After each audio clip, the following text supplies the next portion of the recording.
अध्याय 9 राजविद्या गृहयोग।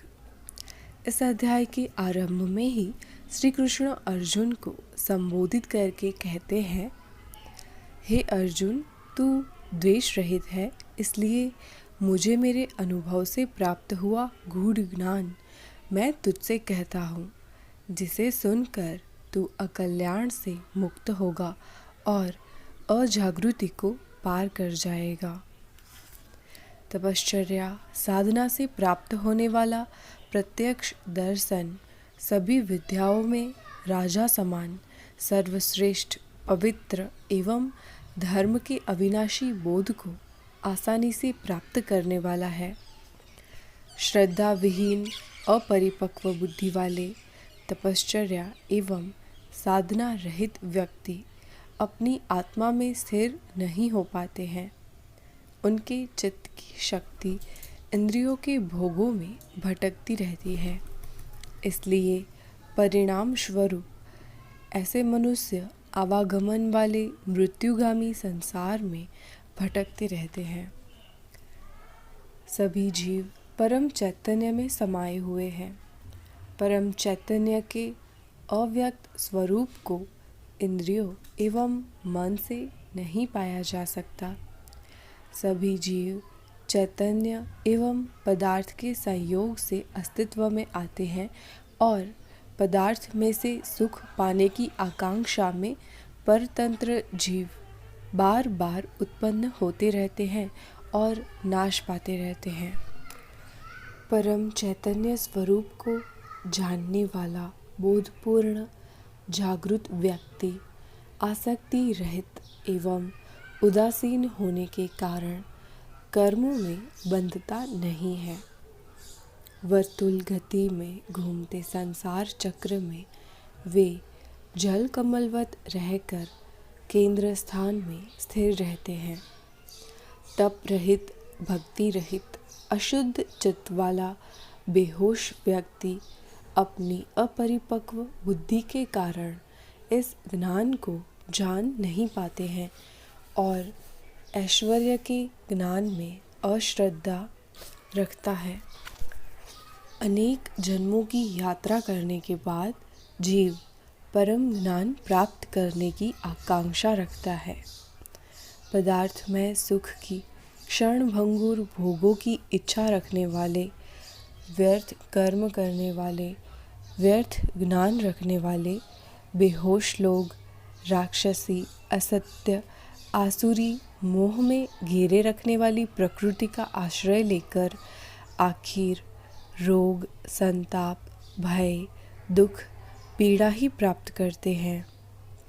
दृढ़ निश्चय वाले योगी पुरुष, भक्तजन परमात्मा के नाम एवं गुणों का कीर्तन करने में परमात्मा को सदा नमन करते हुए सतत उपासना में रत रहते हैं। कुछ साधक ज्ञान द्वारा निर्गुण, निराकार, शुद्ध ब्रह्म का चिंतन करते हुए उसे प्राप्त करते हैं, तो कुछ साधक साकार स्वरूप को मानते हैं, परंतु इंद्रियों से पार, मन से ऊपर तटस्थ दृष्टा शक्ति चैतन्य एक ही है।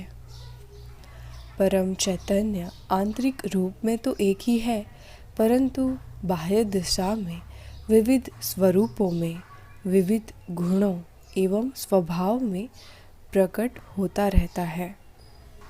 यहाँ श्री कृष्ण अर्जुन को कई श्लोकों में प्रत्येक पदार्थ में मैं हूँ ऐसा कहते हैं। श्री कृष्ण परम दृष्टा है, शुद्ध चैतन्य स्वरूप है, अहंकार रहित, अज्ञान रहित परम चैतन्य को उपलब्ध चेतना है। अर्थात कहने का अर्थ इतना ही है कि प्रत्येक सूक्ष्मतम से विराटतम स्वरूप में परम चैतन्य समग्र रूप में समाया हुआ है। कामना रखने वाले व्यक्ति सकाम कर्मों का सहारा लेकर भोगों की इच्छा के कारण उच्च एवं निम्न गति को प्राप्त होते रहते हैं। ऐसे व्यक्तियों को इच्छानुसार फल मिलता है तो वे प्रसन्न होते हैं और इच्छा के विपरीत फल मिलता है तो वे दुखी एवं निराश होते हैं।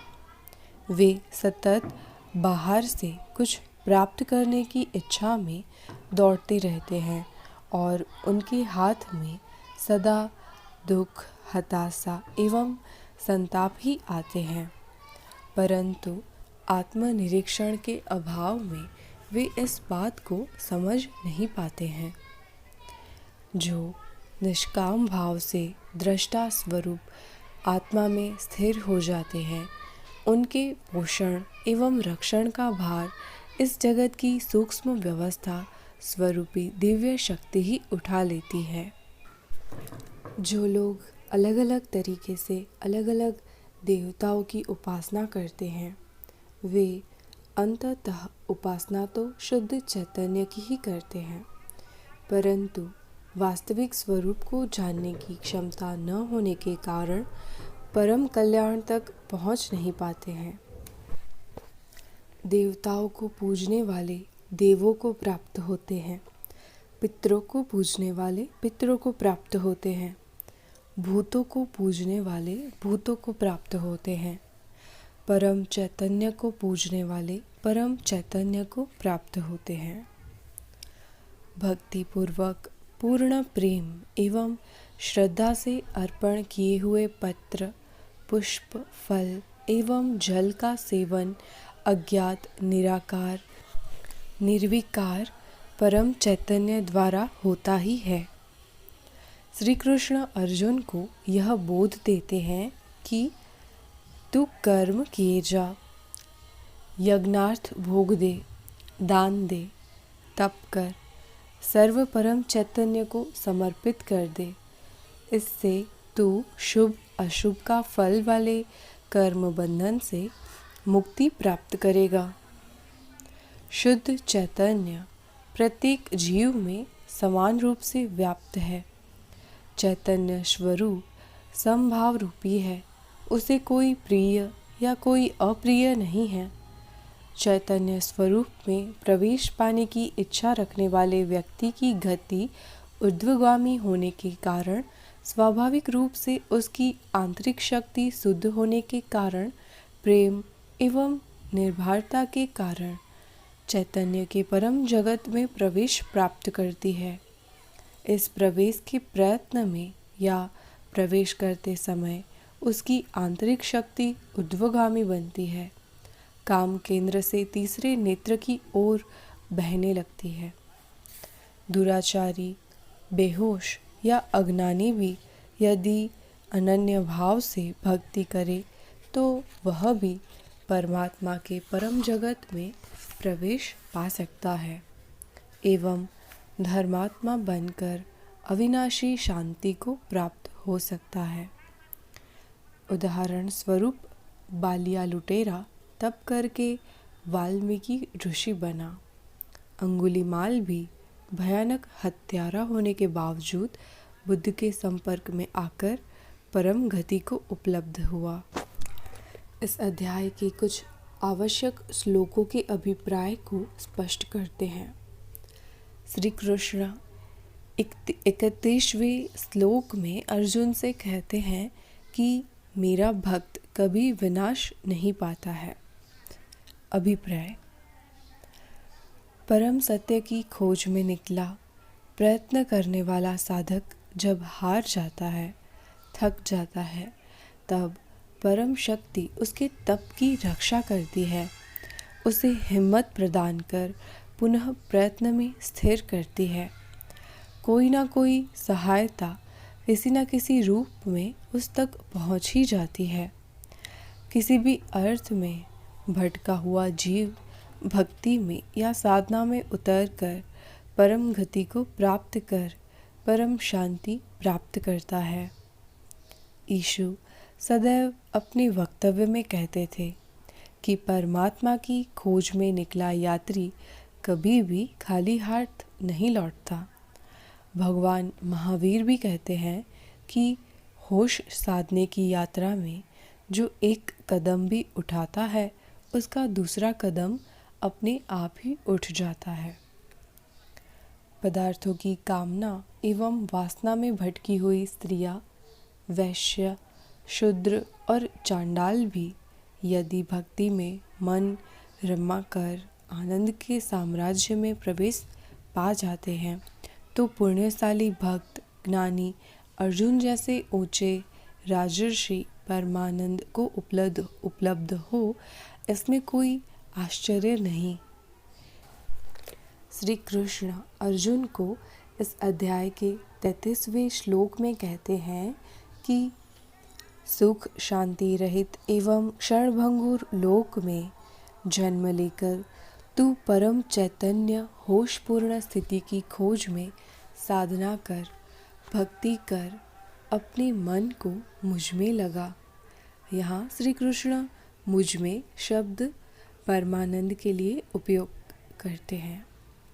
मेरा भक्त बन, मेरा पूजन कर, मुझे प्रणाम कर, मुझे प्राप्त कर, अर्थात परम चैतन्य को उपलब्ध कर।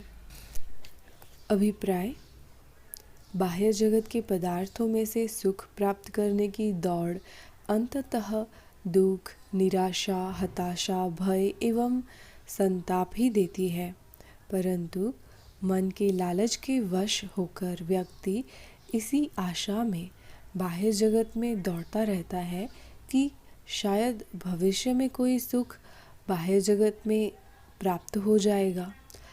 दूसरों को दौड़ते भागते देखकर व्यक्ति उनका अनुकरण करते हुए दौड़ता रहता है।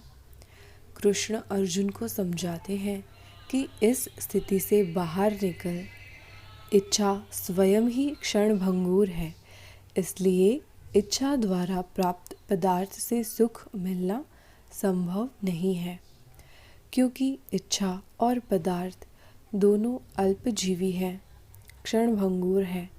इसलिए श्री कृष्ण अर्जुन को हताशा के महासागर से निकालने के लिए अविनाशी परम चैतन्य, परम होशपूर्ण दशा को प्राप्त करने का उपदेश देते हैं।